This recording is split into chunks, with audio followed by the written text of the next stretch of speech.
dulu syuting itu kita mau ngambil aerial shot tuh harus sewa dokumenter. Harus sewa helikopter. Oh, sewa helikopter. Iya, sewa helikopter itu harganya lumayan besar sekali. Iya. Gitu ya. Sekarang kita bisa drone. Oh iya benar. Dokumenter jarang masuk. Kenapa? Iya. Karena dokumenter tuh yang nonton pasti nggak mau. Iya. Sementara bioskop butuh uang. Mungkin kalau Bianca pernah dengar ada seorang filmmakers dokumenter yang pernah dipenjara. Dan macam-macam lagi ceritanya. Nah itu kenapa dokumenter itu tidak populer. Karena memang dia berangkat dengan tujuan untuk membongkar sebuah sistem yang ada di masyarakat.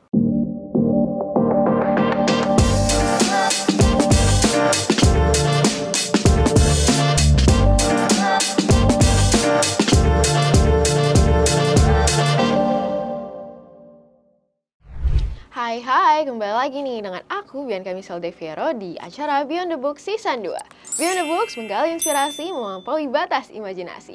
Nah, hari ini kita kedatangan tamu yang sangat amat spesial nih dari tamu-tamu kita sebelumnya. Tamu kita ini adalah seorang wakil rektor dari Universitas Mercu Buana. Selain sebagai wakil rektor, dia juga sebagai dosen muda di Universitas Mercu Buana nih. Nah, kali ini kita akan membahas soal menarik nih, yaitu soal feature dan juga dokumenter. Yuk kita ulik bareng narasumber kita yang spesial hari ini. Please welcome Bapak Rizky Briandana, MCom PhD. Halo Bapak. Halo Bianca. Selamat siang Bapak, terima kasih udah menyempatkan waktunya untuk datang ke sini.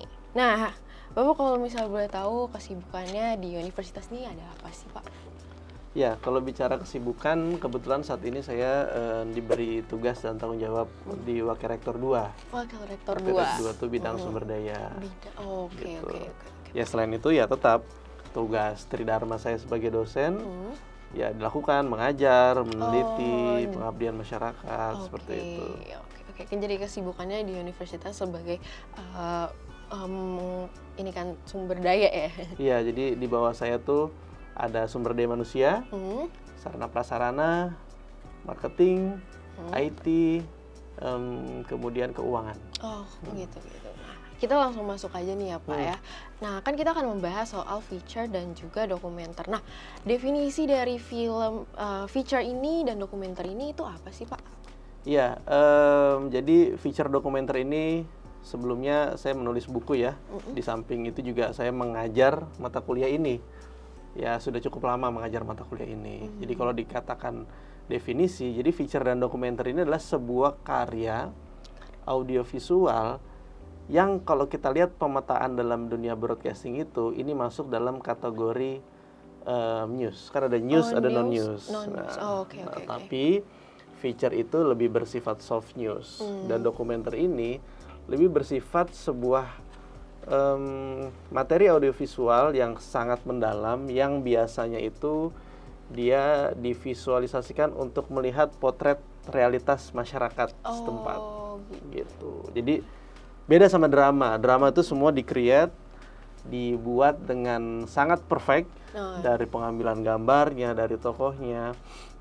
Namun untuk dokumenter atau feature ini dia betul-betul realitas yang ada di lapangan, coba dikaca dari berbagai perspektif yang kemudian divisualisasikan untuk ditonton. Gitu. Jadi dia tuh real ya Pak, secara real. Iya. Oke, nah dari definisi tersebut ada sejarahnya nggak sih dan tradisi dari kedua film itu yang tentang feature dan juga dokumenter itu?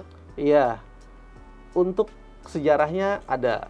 Jadi kalau merujuk ke buku yang saya tulis ini, itu ada satu film judulnya Nanook of the North. Nanook of the North. Bagaimana film itu dia mendokumentasikan sebuah proses yang terjadi pada masa lampau.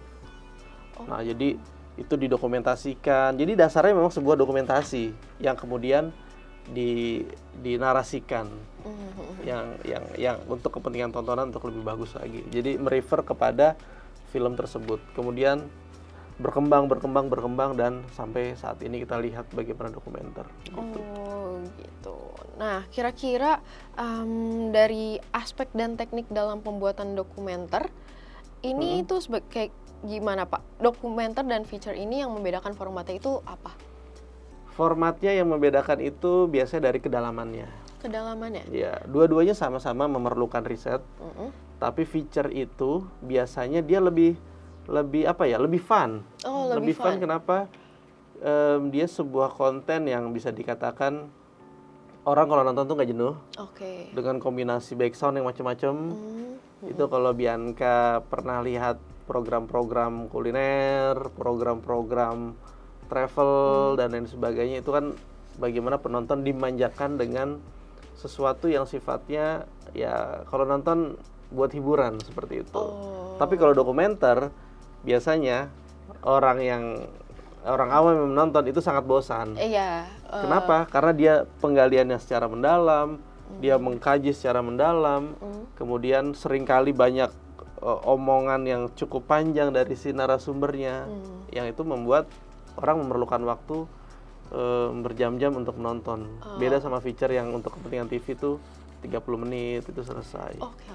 Nah, untuk yang membedakan format di televisi dan juga di tugas mahasiswa ini apa nih buat film dokumenter dan feature ini?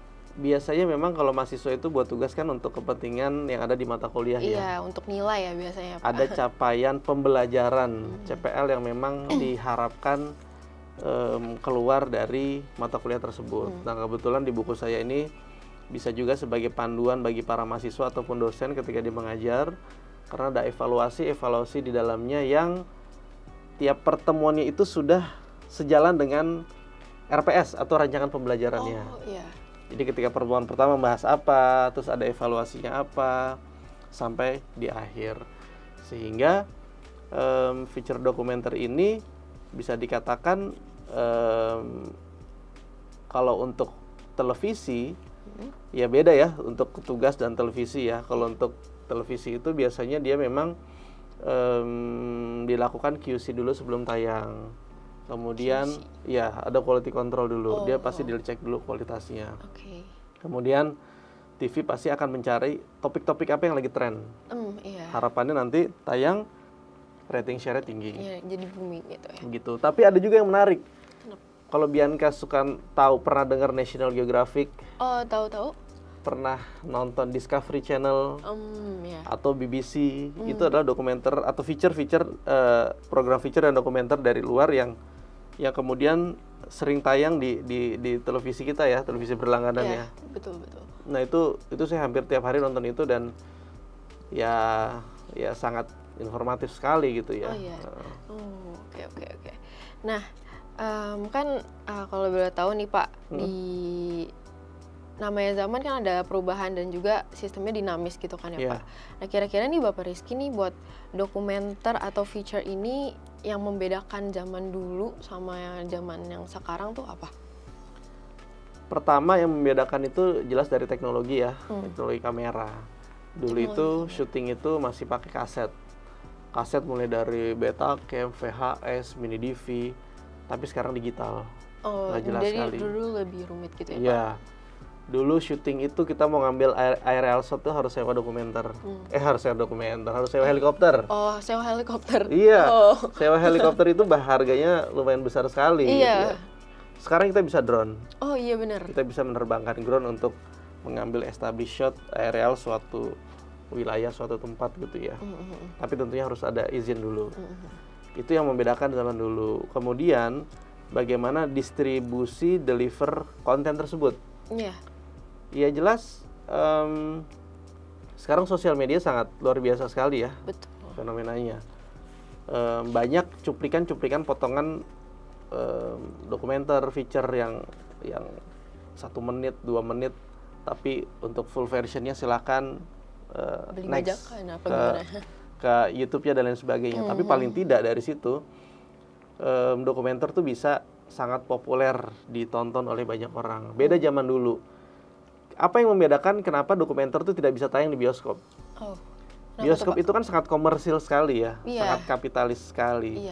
Biasanya dia film-film drama, film-film horor, film-film Hollywood itu ditampung di XX1 ataupun CGV.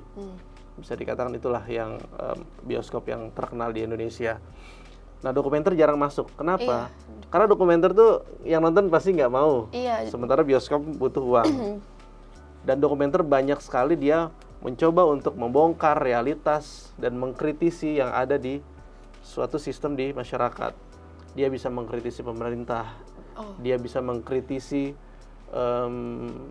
presiden dan lain sebagainya. Mungkin kalau Bianca pernah dengar ada seorang filmmakers dokumenter yang pernah dipenjara dan macam-macam lagi ceritanya.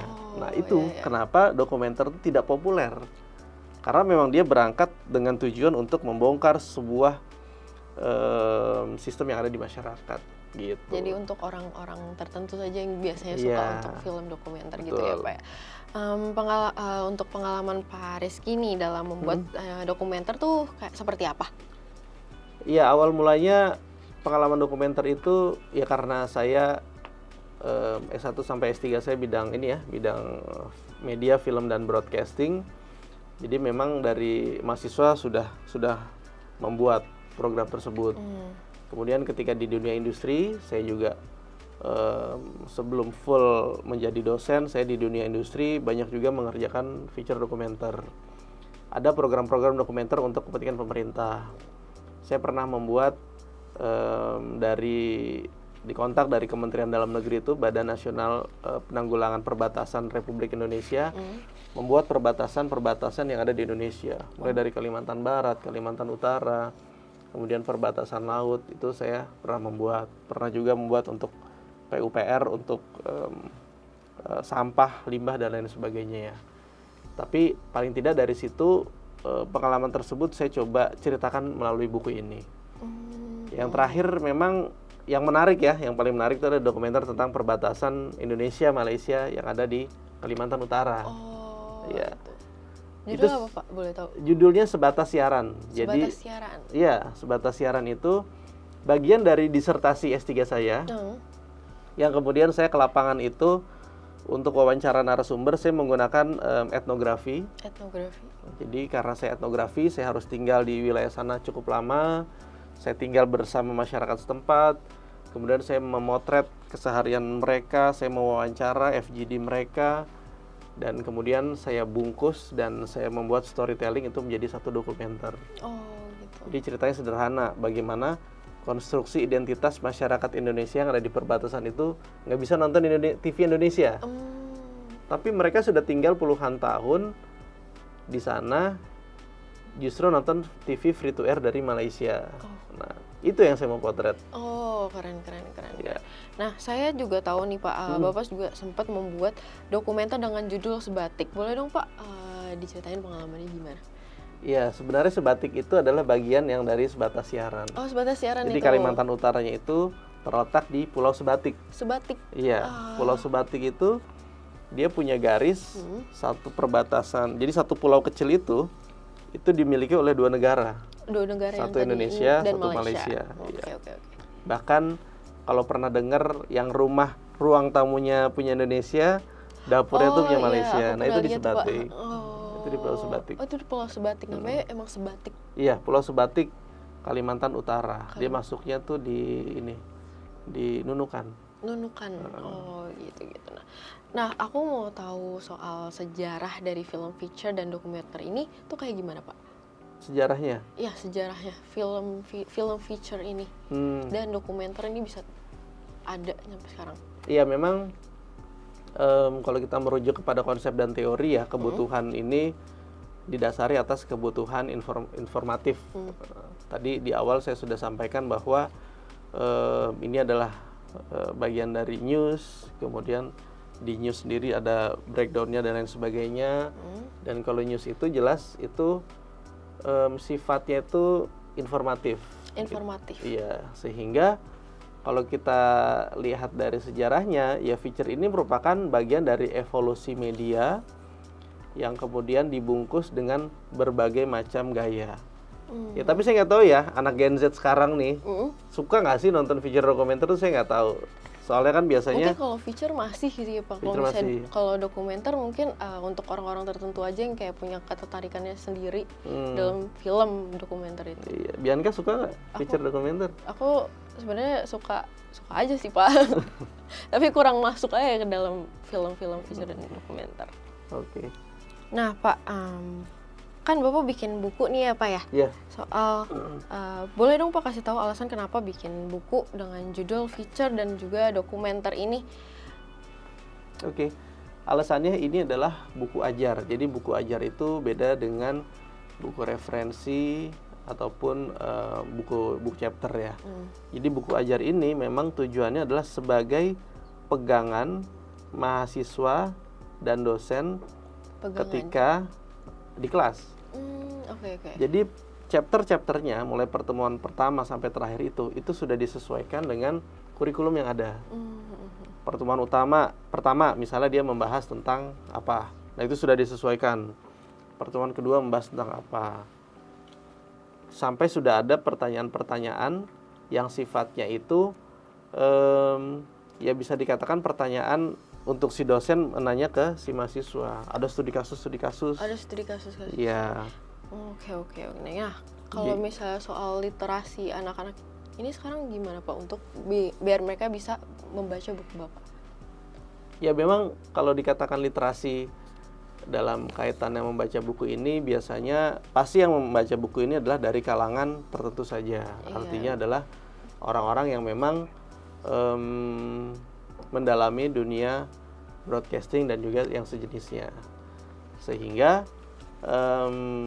kalau yang di luar bidang ini pasti nggak akan baca. Misalnya bidang ilmu manajemen atau bidang ilmu teknik sipil. Itu jelas beda jurusan ya. Beda, iya, itu pasti nggak akan dibaca. Tapi kalau kaitan dengan literasi, ya memang Indonesia dengan data literasinya bisa dikatakan cukup rendah ya dibandingkan negara-negara lain di dunia. Ya harapannya buku ini adalah sebagai jendela dunia ketika dia mau menjadi sesuatu gitu ya. Ya mungkin karena terpaan smartphone digital yang begitu besar ya. Bahkan di beberapa negara pun sudah banyak meninggalkan e-book. Iya, tapi ini ada e-booknya nggak Pak? E-booknya kebetulan tidak, karena izin buku cetaknya ISBN bentuk printing. Oke, gitu. Berarti bisa didapatkan di mana Pak kalau boleh tahu? Sementara ini kalau mau dapatkan ke fakultas dulu. Ke fakultas, ya. Oke. Untuk para mercubuana nih, silakan. Nah, boleh nggak sih Pak? Aku mau tahu soal kan Bapak sebagai tokoh praktisi nih yang membuat film dokumenter juga kan. Nah, kenapa milih buat jadi dosen dan juga jadi wakil rektor di Universitas Mercu Buana? Bagaimana nih? Kenapa bisa ada jalur yang kayak lumayan berbeda kan? Iya, ketika saya memutuskan untuk menjadi dosen itu, saya merasa bahwa bagaimana hidup saya itu harus bermanfaat bagi orang banyak. Gitu. Nah, kebetulan kedosenan ini bisa membawa saya ke arah sana, sehingga saya resign dari dunia industri. Dulu saya di TVRI ya, TVRI pernah di Global, kemudian kalau freelance banyak ya. Nah ketika TVRI memutuskan saya resign, kemudian saya fokus menjadi dosen. Jadi fokus menjadi dosen. Dan saya mendalami bidang yang memang menjadi kepakaran saya di dunia broadcasting, film. Ya betul-betul saya dalami, sehingga apa yang saya dapatkan di lapangan, pengalaman saya bisa saya deliver kepada mahasiswa. Seperti itu. Nah kalau terkait wakil rektor itu adalah tugas tambahan ya. Jadi memang dalam hal ini Yayasan Menara Bakti memberikan saya tugas, dan itu ada periodisasinya. Ya saya jalankan sesuai dengan job desk tupoksi yang memang sudah ada. Oke. Nah ini pertanyaan terakhir nih Pak. Boleh nggak sih aku minta referensi dokumenter yang menurut Pak Rizky itu menarik banget? Oke. Atau feature juga nggak apa-apa. Oke, kalau dokumenter teman-teman bisa yang kemarin sempat populer ya, Sexy Killer, boleh dilihat. Ya. Itu soal apa tuh Pak? Ya Bianca harus nonton. Oke, nanti aku harus nonton ya. Iya. Atau kalau mau yang menarik lagi, sebenarnya banyak sih di channel-channel itu, BBC, National Geographic itu menarik-menarik. Itu menarik yang buat TV berlangganan itu ya? Betul. Jadi teman-teman mahasiswa mercu dan lain sebagainya, silakan ya kalau mau banyak mengakses dokumenter-dokumenter luar tuh sangat menarik sekali. Bisa untuk menonton di channel-channel tersebut. Channel tersebut itu ya. Nah, sorry Pak, aku mau nanya soal gimana sih, kan tadi kan kurangnya literasi dan kurangnya inian ya. Untuk menonton film dokumenter ini kan kurang ya. Gimana cara menimbulkan untuk menonton film dokumenter ini menjadi konsumsi publik? Oke. Ya, yang pertama saya rasa yang saat ini terjadi di industri itu sudah ini ya, sudah on the track lah. Bagaimana dengan adanya YouTube dan platform digital ini membuat siapapun bisa menonton dimanapun dan juga tanpa batasan usia. Itu tracknya sudah betul ya. Kemudian bagaimana caranya supaya orang tertarik ya, yang saat ini saya amati si para pembuat film dokumenter itu mencoba memotong-motong, pendekin 30 detik, 1 menit. Kemudian dibuat teaser ya. Teaser itu ditayangkan entah di sosial media seperti Instagram, TikTok dan lain sebagainya untuk mengajak untuk menonton full versionnya pada channel YouTube itu. Tertentu, iya. Itu satu cara yang saat ini saya rasa paling oke lah, bisa dikatakan begitu. Seru banget ya obrolan kita hari ini, kita bisa mempelajari dan mendapatkan insight baru mengenai feature dan juga dokumenter ini. Nah, terima kasih untuk Bapak Rizky sudah menyempatkan waktunya di acara Beyond the Books ini. Nah, jangan lupa untuk kalian para semercu untuk mendapatkan di Fakultas Ilmu Komunikasi Mercu Buana Bapak Rizky ini. Nah, terima kasih untuk kalian semua yang sudah menonton. Sampai jumpa di episode berikutnya. Bye-bye.